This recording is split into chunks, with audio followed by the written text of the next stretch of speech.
el asunto de presentar, insisto yo, una carpeta, una denuncia ante la Fiscalía Anticorrupción es algo que va a tener que ser investigado muy a fondo, pero que sea mejor el propio magistrado en retiro, Carlos Iván Arenas, el que acepte y explique al auditorio que amablemente nos escucha. Magistrado, gusto en saludarte, ¿cómo estás?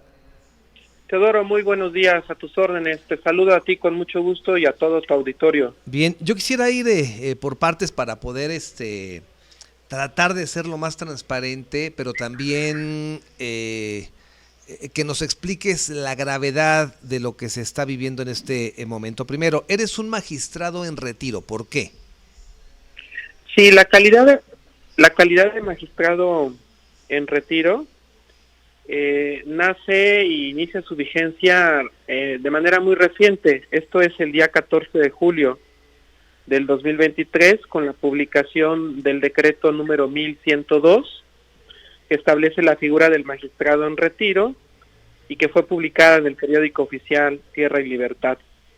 Esta figura, Teodoro, viene a fortalecer mucho la autonomía y la independencia de los juzgadores. Esto es un asunto muy relevante que va a permitir que el único jefe que pueda tener un magistrado, que siempre debió haber sido así, pero que viene a darle una fortaleza, es la propia Constitución y el imperio de la ley, Teodoro. Esto es muy, muy relevante. No es un regalo, el mayor beneficio lo va a tener la sociedad, porque poco a poco vamos a ir fortaleciendo este tema de la autonomía y la independencia judicial de los juzgadores. Pero a ver, es que nos queda muy universal, ¿no? La explicación. ¿Qué significa entonces que pases a esta figura? Yo escuchaba hace un momento que decías que se mantienen las prerrogativas del magistrado en funciones hacia las del magistrado en retiro. Simplemente ya no juzgarás, pero conservas ¿qué? Sí, ya no estás en la función jurisdiccional, pero continúas perteneciendo a la institución. Al día siguiente, cuando inicia tu retiro, eh, continúas perteneciendo a la institución. Hay que diferenciar que anteriormente el magistrado se retiraba y tenía que intentar jubilarse a través del Congreso del Estado y obtener un decreto de jubilación y pensión. Hoy no, inmediatamente te tienen que dar de alta en la nómina del tribunal y continúas en retiro, como los ministros de la Corte. Bien, y tienes obviamente una pensión y al formar parte de la institución, ¿qué función habrás de ejercer, Carlos? Es el retiro, únicamente es el retiro, pero continúas con la calidad de magistrado. ¿Se pueden ustedes convertir en una especie como de asesores o de consejo? No, Nada no, de no, esto. no, no, nada de eso. Simplemente sigues formando parte de la institución de Ujú. manera automática y bueno, pues eres un magistrado en retiro con todas las prerrogativas que tuviera un activo. Bien, perfecto. Bueno, ayer algo inédito. No sé si existe un antecedente aquí en Morelos. Quiero entender que no, porque antes no teníamos fiscalía anticorrupción. Creo que en el caso de Ricardo Rosas Pérez también tuvo ahí unas circunstancias muy difíciles cuando el magistrado presidente. Pero lo de ayer es señalar al titular del Poder Judicial dices tú persuadir, pero yo digo que es más que eso, porque persuadir es tratarte de convencer con razones jurídicas para cambiar un voto.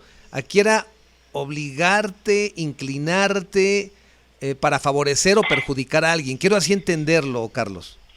Sí, entiendo el contexto de la conceptualización que le quieres dar, Sí, ¿no? O la definición a la palabra que yo utilicé en alguna entrevista. sí.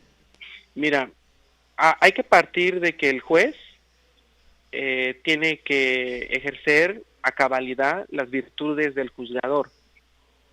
Entonces, en un acto de congruencia que revisten la función del juez y del magistrado, yo no puedo permitir que o aceptar que pudieron influir en mi decisión. Por eso utilizo el término persuadir. Sí. ¿Por qué? Porque él trató con argumentos de que yo cambiara mi voto, ¿no? Un voto en donde yo señalaba que se debió haber vinculado a un delincuente. Y él con su comentario de lo que me dijo, pues evidentemente quería que se confirmara esa no vinculación. A ver, entonces, en un caso se deja o se pretendía dejar en libertad a una persona que merecía mantenerse en prisión. Es correcto, venía en apelación ese asunto y lo que se pretendía era confirmar una no vinculación.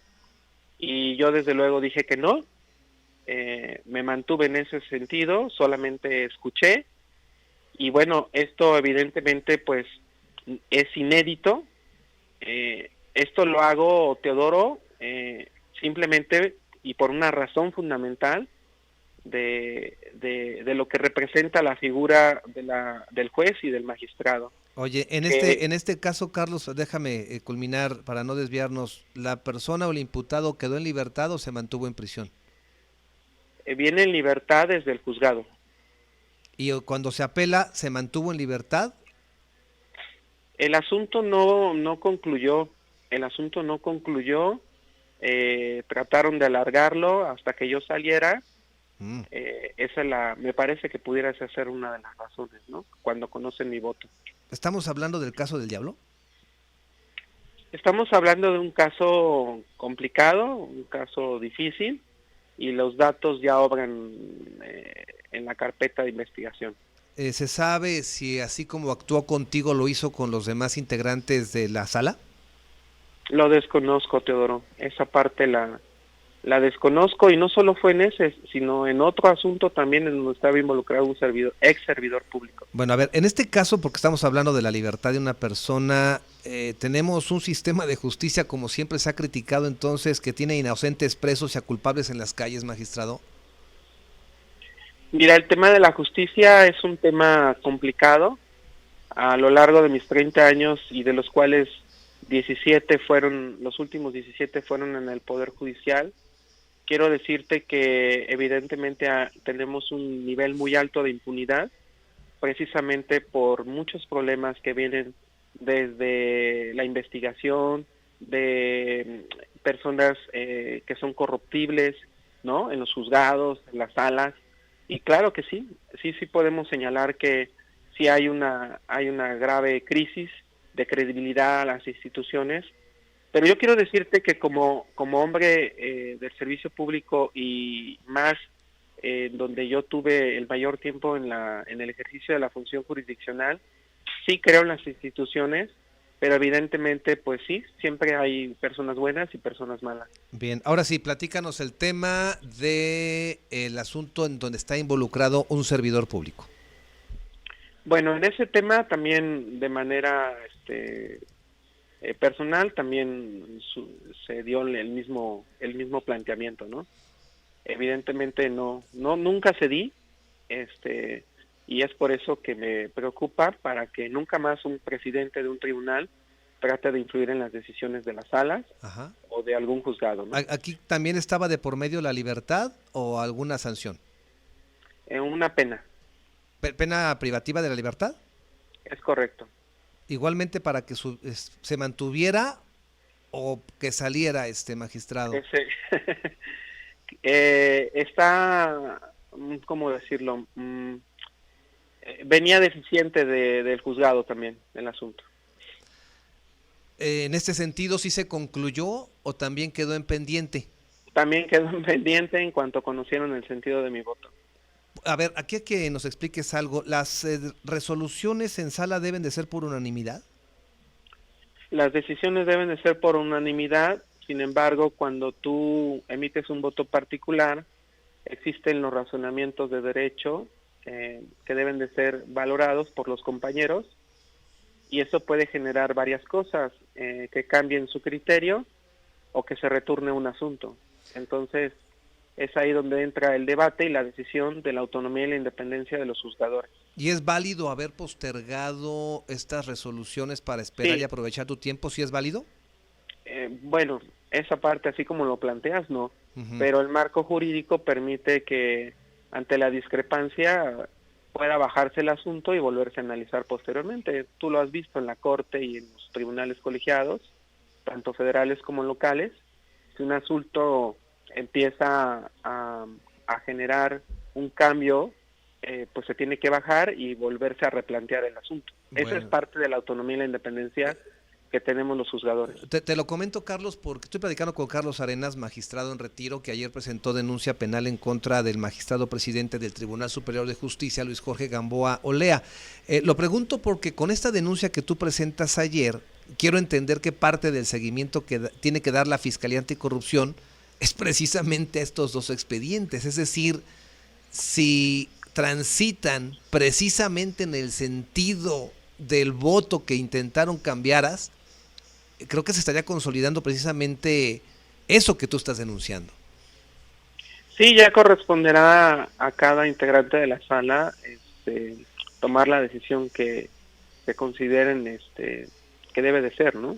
Sí, Ya es pero la una Fiscalía decisión que... Anticorrupción, con esos antecedentes que tú estás denunciando, pues lógicamente se entendería que se está confabulando y consolidando lo que pretendieron hacer.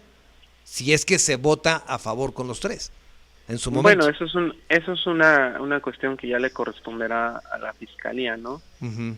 Yo al pasar una posición del retiro, lo único que hace la ley es protegerme de seguir formando parte del Poder Judicial con todas las prerrogativas, ¿no? Como fuero, como seguir gozando de un salario, ¿no? Pero ahora Ujú. en posición de retiro. Dijiste ayer que fue una denuncia de hechos. ¿Cuáles son los delitos que se podrían configurar, Carlos?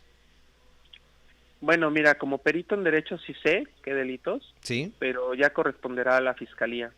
La fiscalía tiene un monopolio constitucional que, que le da esa facultad al Ministerio Público de decidir qué tipo de delito, no decidir, sino de manera objetiva y subjetiva, ver de qué manera va a formular la imputación, ¿no? ¿No es válido que los conozcamos? Porque al fin del camino esa es la parte grave, ¿no? ¿Qué delitos se podrían configurar a reserva de lo que la Fiscalía resuelva? No, no me puedo adelantar porque finalmente es una facultad constitucional que tiene el Ministerio Público. Conozco muy bien el sistema y perdón, pero a lo mejor públicamente no se ve bien, pero conozco mi deber también constitucional y como perito en derecho yo no puedo atribuir un delito porque le corresponde a la Fiscalía. Declaraste que responsabilizas a Luis Jorge Gamboa Olea de cualquier cosa que te suceda a ti o a tu familia. ¿A ese nivel están las cosas? Sí, desde luego que sí, porque tengo conocimiento de que hay otros temas de investigación pues la verdad es que sí temo por mi vida, la de mi familia y la mía, porque pues no sé qué otras cosas pueda haber atrás, ¿no? O cuál sea la razón.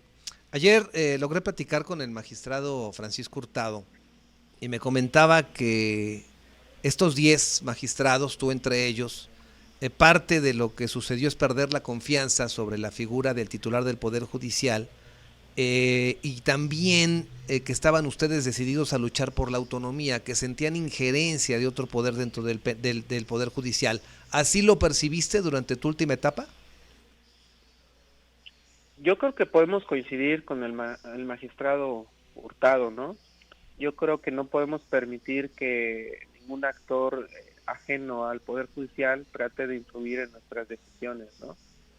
La verdad es que estoy profundamente arrepentido de haber votado por mi compañero, el magistrado Luis Jorge Gamboa Lea, porque nos equivocamos en la persona, ¿no? Y ahí sí tengo que reconocer públicamente que fue un error. Pues Carlos, gracias por tomar la llamada y por supuesto vamos a dar seguimiento a este asunto, al avance de la investigación y en su momento seguramente solicitaremos platicar contigo de nueva cuenta.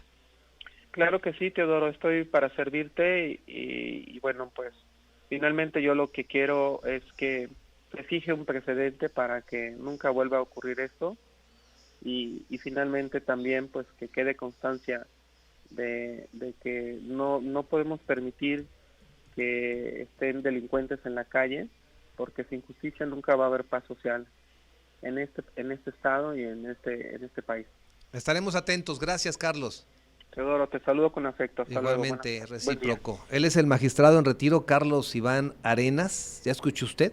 Una denuncia penal en contra del magistrado presidente del Tribunal Superior de Justicia, a quien le vuelvo a extender la invitación de que, si así lo desea, pueda obviamente tener pues su razonamiento aquí al aire y platicamos, lo entrevistamos, porque son señalamientos sumamente graves.